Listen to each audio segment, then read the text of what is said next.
ऐरोली या ठिकाणी महाराष्ट्र सखी असेल किंवा सोनी मराठीच्या माध्यमातून या ठिकाणी श्रावण सोहळाचा या ठिकाणी आयोजन पाहायला मिळालं. महिलांच्या कलागुणांना वाव देत या ठिकाणी सोहळा संपन्न होताना काय भावना व्यक्त कराल? असा एक प्लॅटफॉर्म तयार करणं महिलांसाठी, म्हणजे त्यांच्या कामाच्या आतनं, त्यांच्या स्ट्रेसमधनं बाहेर येऊन त्यांना मोकळेपणाने इतक्या आपल्या संस्कृतीला जपणारं असं मंगळागौर साजरं करताना बघून मला खूपच आनंद झाला. आणि इतक्या सगळ्या महिलांना इतक्या रंगीबिरंगी वेशात बघून मला, आणि विषय पण असे हाताळले गेले त्यांच्याकडनं की म्हणजे समाज प्रबोधन पण त्यातनं होत आहे. तर याबद्दल मला खूप खूप आनंद आहे. म्हणजे जसं मला असं वाटतं की महाराष्ट्राची हास्य जत्रा सोनी मराठीवरती इतक्या वर्षांपासून हे करत आलंय, लोकांच्या घराघरात जाऊन त्यांना स्ट्रेस फ्री करण्याचं काम करत आलंय. आता आमचं हास्य जत्रा येत आहे 5 दिवसांसाठी, म्हणजेच कॉमेडीचं 5G. तसंच अगदी या परफॉर्मन्सेसनी सुद्धा केलंय की लोकांना इतकं स्ट्रेस फ्री करून टाकले. सगळ्या स्त्रिया इतक्या स्ट्रेस फ्री होऊन त्यांचे नृत्य सादर करत होते, त्यांचे परफॉर्मन्सेस सादर करत होते. हे बघून खूप आनंद झाला. आयोजक हेमलता गायकवाड यांनी जे आयोजन केलंय, आता महिलांचा एक उत्कृष्ट प्रतिसाद लाभलेला आहे, कशा प्रकारे पाहतात? मला असं वाटतं महिला सशक्तीकरणाचे एक वेगवेगळे, एक पहिला जो पायंडा सावित्रीबाई फुलेंनी आपल्या समोर ठेवला, त्यांच्यामुळे आज आपण, त्यांच्याच मुली होत आपण आणि त्यांच्यामुळे आज आपण इथे आहोत. तर हा पायंडा कायम करत मला असं वाटतं त्यांनी, हेमलताताईंनी पुढे तो पायंडा कायम ठेवला. आणि असं इतक्या मोठ्या प्लॅटफॉर्मवरती इतक्या सगळ्या स्त्रियांना या शहरात एकत्र आणणं ही खूप मोठी गोष्ट आहे. मला असं वाटतं त्यांनी अजून पुढे पुढे जाऊन समाजाकरता सुद्धा अजून मोठे मोठे कार्य करावेत अशी माझी इच्छा आहे. आपण स्वतः या ठिकाणी महिलांसोबत अभिनय केला, त्यांच्या कलागुणांना वाव देत त्यांना एक हास्याचे बॉल प्रेझेंट केले. कशा प्रकारे पाहता एक महिलांना कौतुकाची थाप देतात? मला असं वाटतं की स्त्रीची सगळ्यात मोठी जी प्रोत्साहन देणारी, तिला एक मोटिवेट देणारी असते, ती स्त्रीच असते. सो मला असं वाटतं मला माझ्या प्रवासात जितक्या कुठल्या स्त्रिया येतील त्यांना मी अशाच पद्धतीने, मला असं वाटतं, हात पकडून पुढे घेऊन जात जाईन. कारण माझ्या स्वतःच्या मागे सुद्धा जो हात आहे माझ्या आजूबाजूंच्या स्त्रियांचाच आहे, माझ्या आई बहिणींचा, माझ्या मावशांचा, सगळ्यांचा आहे ह्याच्यामध्ये. सो मला वाटतं की ही मशाल अशीच तेवत राहिली पाहिजे पुढे. हास्य जत्रेत आपण एक कला अभिनय करता, जनतेला हसवण्याचं काम करता. भविष्यात एक कशा प्रकारचे कलागुण आपण जोपासत जनतेला हसण्याचं काम करतो?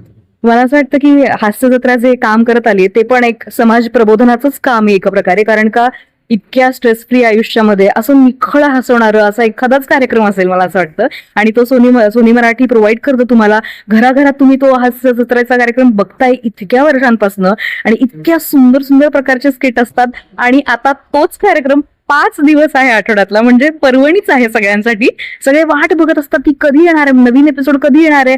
लोक युट्यूब वरती, सोनी मराठीवरती सर्च करून बघत असतात की कसं आम्हाला अजून बघता येईल, रिपीट बघत असतात. सो त्यांच्यासाठी ही पर्वणीच आहे प्रेक्षकांसाठी आमच्या, आणि आम्ही 5 दिवसांचं 5G घेऊन येतोय. हा 5G आपण पाहावा. आणि प्रतीक्षा कोटेजींनी या ठिकाणी जे हास्य जत्रेच्या माध्यमातून जनतेचं मनोरंजन त्या करत आहेत, आणि भविष्यात ते त्यांच्या माध्यमातून किंवा हास्य जत्रेच्या माध्यमातून जनतेला एक हास्याचा आनंद आणि मानसिक त्रासातून मुक्त करण्याचा आनंद हास्य जत्रा करत आहे. भविष्यात ते करत राहील. अण्णासाहेब आहेर, आदर्श भारत माझा, ऐरोली. जोडलेले आहे समाजसेविका हेमलताजी गायकवाड. एकूणच आज सोनी मराठी असेल, महाराष्ट्र सखीच्या आयोजित श्रावण सोहळा या ठिकाणी महिलांना एक कलागुणांना वाव देत संपन्न झाला. काय भावना व्यक्त कराल? खूप खूप धन्यवाद. थँक्यू आदर्श भारत. आणि आजच्या भावना म्हणजे खूपच छान अशा भावना आहेत. आणि श्रावण सोहळा हा रंगांनी भरलेला असतो, आणि महिलांनी विविध उपक्रम इकडे आमच्या इथे राबवलेले आहेत. मराठमोळा फॅशन शो आणि मंगळागौर याच्याद्वारे आम्ही, खेळाद्वारे आम्ही महिलांपर्यंत पोहोचलो. आणि खूप असा सुंदर असा हा आजची संध्याकाळ खूपच सुंदर झालेली आहे. आणि अधिक माहिती उत्कर्ष पाटील सांगतील, तसंच आमचे जे सगळे माझे सहाय्यक आहेत ते सगळे सांगतील. आणि आमची टीम ही खूप जोरदार काम करते, त्याच्यामुळे महाराष्ट्र सखी महाराष्ट्रभर काम करते महिलांच्या उत्कर्षासाठी. एकूणच महिलांनी सर्वांगीण विकसित व्हावं यासाठी हे काम करत आहे. आणि इथे जमलेले जे काही पत्रकार आहेत त्यांचं मी खरंच धन्यवाद मानते की त्यांनी आमच्या खूप बातम्या दिलेल्या आहेत, आणि या सामाजिक उपक्रमांना त्यांचा असाच पाठिंबा राहावा अशी मी त्यांना विनंती करते, आणि खूप खूप आभार मानते. अनेक महिलांनी या ठिकाणी येत आपले कलागुणांना प्रदर्शित केलं, आणि सगळ्यांना जी प्रतीक्षा होती, जी हास्यफेम प्रतीक्षा कोटे यांचं या ठिकाणी आगमन झालं. महिलांना एक आनंद देण्याचं काम त्यांनी केलं. काय भावना? खरंच खूप खूप सुंदर कार्यक्रम झाला. म्हणजे एवढी अपेक्षा नव्हती की खूप एवढ्या संख्येने ह्या सगळ्या महिला अगदी लांबून लांबून आलेल्या आहेत. चेंबूर म्हणा, पनवेल म्हणा, वाशी म्हणा, खूप सुंदर झाला उपक्रम. मंगळागौर असू देत किंवा फॅशन शोच्या ज्या एंट्री झाल्या, अगदी व्यवस्थित, मला वाटतं निर्णयही व्यवस्थित लावले गेले. सगळेजण आनंदित असतीलच. अशाच प्रकारचे आम्ही बरेचसे प्रोग्राम हे करत असतो. वर्षभरातले 12 ते 15 प्रोग्राम आमचे होत असतात. जर महाराष्ट्र सखीचं कोणाला प्रतिनिधित्व मेंबरशिप जर कोणाला घ्यायची असेल तर नक्की करा. धन्यवाद. या ठिकाणी महिलांच्या कलागुणांना वाव तर दिलाच, पण त्यांचे एक मनोबल वाढवण्यासाठी त्यांना एक बक्षिसाचंही आयोजन या ठिकाणी पाहायला मिळालं. आणि विशेष म्हणजे या ठिकाणी सामाजिक कार्याची जोड या महाराष्ट्र सखीच्या माध्यमातून भविष्यात पाहायला मिळणार आहे. आणि आपल्या या आयोजनामध्ये कशा प्रकारे भविष्यात महिलांसाठी एक नोकरी म्हणा किंवा कलागुणांना वाव देत त्यांना एक कौटुंबिक आधार बनवण्याचं काम आपल्या माध्यमातून केलं जाणार आहे. महाराष्ट्र सखी हे फक्त एंटरटेनमेंट नाहीये, तर महाराष्ट्र सखीमध्ये आपण अनेक महिलांना रोजगारही उपलब्ध करून देतो.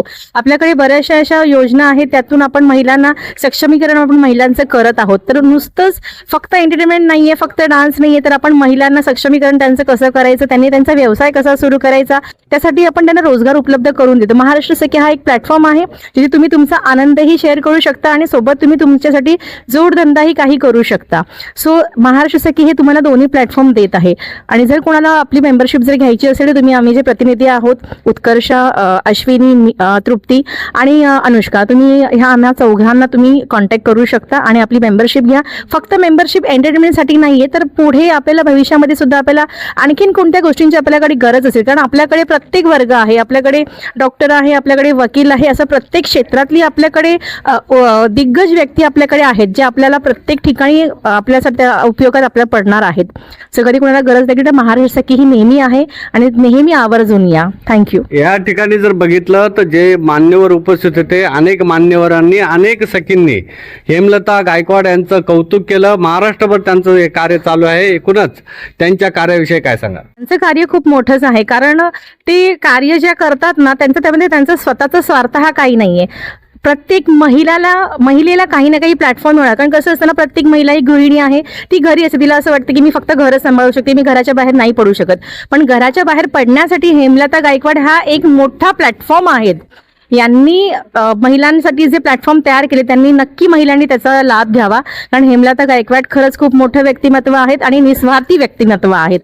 या ठिकाणी निस्वार्थपणे समाजाला काहीतरी देणं लागतो, त्या भावनेने हेमलता गायकवाड ह्या पुढे आलेल्या आहेत. आणि भविष्यात त्यांच्या माध्यमातून अनेक महिला घडतील आणि त्यांना एक पाठबळ मिळेल. सोनी मराठी असेल किंवा महाराष्ट्र सखी असेल, यांच्या माध्यमातून आणि हेमलताजी गायकवाडांच्या माध्यमातून महिलांना एक आधार या ठिकाणी भविष्यात पाहायला मिळेल. अण्णासाहेब आहेर, आदर्श भारत माझा, ऐरोली.